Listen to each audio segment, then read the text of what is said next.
कि पिछली सरकार में नगर में गुंडागिर्दी बढ़ गई, लोग अत्याचार अन्याय करने लग गए, भूमाफिया बढ़ गए, गौ तस्करी बढ़ गई, OLX ठगी, साइबर क्राइम पूरे देश में तीसरे नंबर पर और राजस्थान में पहले नंबर पर डीग जिले में हो गया।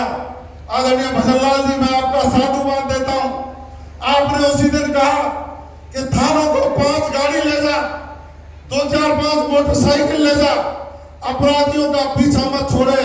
और आपने जेसीबी एक ही दिया अभी, जो भाई जेसीबी एक ही दी है ना, अभी जेसीबी 4 चाहिए। अपराधियों के खिलाफ राजस्थान की पुलिस ने जो साइबर क्राइम करने वाले हैं, जो गौ तस्कर हैं, जो गुंडे हैं, उनके खिलाफ ऑपरेशन एंटी वायरस चालू करके उनकी संपत्तियों को नष्ट करने का काम आपके भाई, आपके मित्र और इस जनता के बेटे के निवेदन पर शुरू किया, आपके मार्गदर्शन पर शुरू किया। माननीय मुख्यमंत्री जी, इन 5 सालों में जो ये सपने नगर की जनता देखती है, उन सपनों को साकार करने का काम आपके माध्यम से इनका बेटा करने का काम करे। मैं उम्मीद करता हूं, उम्मीद ही नहीं मुझे विश्वास भी है, जब भी आधी रात को कोई चिट्ठी लेके आपके पास पहुंच जाता हूं, आप कोई कोर कसर नहीं छोड़ते। सबसे पहले कहते हैं, भरतपुर जिले के लोगों ने मुझे राजनीतिक क्षेत्र में जो सम्मान दिया, भरतपुर जिले और डीग जिले के भी जन का विकास करने का काम को मैं साधुवाद देता हूं। आदरणीय मुख्यमंत्री जी, मैं नमन करता हूं उस जननी को जिन्होंने आप जैसे सपूत को पैदा किया और वो राजस्थान की कमान संभाल करके हमारा मार्गदर्शन कर रहे हैं। शहीद जीतराम जी हमारे लिए प्रेरणा के स्रोत। जब देश पर कुत्सित प्रयास हुआ, हमला हुआ पाकिस्तान की, जो गलत नीतियों के कारण हमारे जवानों को शहादत देनी पड़ी, हमारा जवान शहीद हुआ जीतराम, और जीतराम की प्रतिमा, भाई जीतराम गुजर की प्रतिमा को बने मुझे लगता है 2-2.5 साल से ज्यादा हो गए। लेकिन हम सौभाग्यशाली हैं, गांव के लोगों का निर्णय हुआ कि हम ऐसे किसी सपूत के हाथों से शहीद जीतराम गुजर की प्रतिमा का अनावरण कराना चाहते हैं। माननीय मुख्यमंत्री जी, ये जनता की उपस्थिति दर्शा रही है।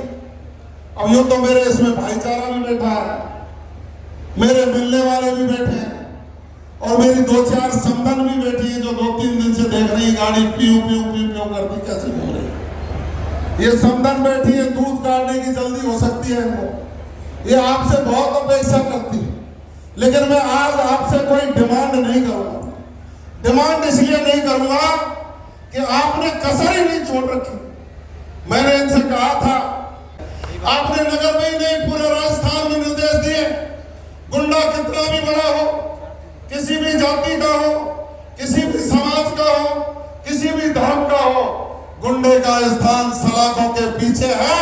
आपने साकार करके दिखाया है। ये नगर की जनता आपको साधुवाद देती है, आपको धन्यवाद। माननीय मुख्यमंत्री जी, मैंने आपसे आग्रह किया था कि हमारे पानी की कमी है, ERCP में सीकरी का बांध जोड़ दो, मोती झील तक ले जाओ, हमारा पूरा इलाका सरसब्ज हो जाएगा। मैं तो आपको साधुवाद देता हूं, आपका आभार व्यक्त करता हूं। आपने 1 मिनट नहीं लगाई और सिंचाई मंत्री जी को कहा, चीफ इंजीनियर को कहा कि जवाहर बेगम जो कह रहा है वो आज के आज ऑर्डर करिए, और आपको शुभकामनाएं देता हूं। सीकरी बांध में चंबल का पानी आएगा और वो मोती झील तक जाएगा। ऐसी योजना आदरणीय मुख्यमंत्री जी ने लागू की। हमें चाहिए क्या? पानी चाहिए, रोड कनेक्टिविटी चाहिए।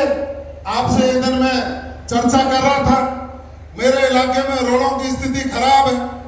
आपने 5 करोड़ रुपया एक झटके में सैंक्शन किया, 3 करोड़ रुपया हॉस्पिटलों की दशा सुधारने के लिए किया, 3 करोड़ रुपया एजुकेशन की व्यवस्था सुधारने के लिए किया, और आपने कहा जवाहर सिंह चिंता मत कर, बड़ौदा मेल से भरतपुर तक एक्सप्रेस वे बनाएंगे, वो भी सुंदरावली के आसपास से होकर के गुजरेगा। आपकी सौगातों की बौछार कम नहीं है।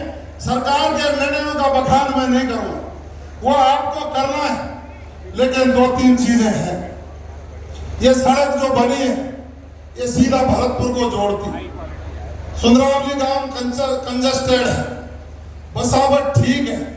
अब आप तो यूं कह रहे मैं बाईपास बनवा दूंगा तो वहां भैंस बांधेंगे, ऐसा नहीं।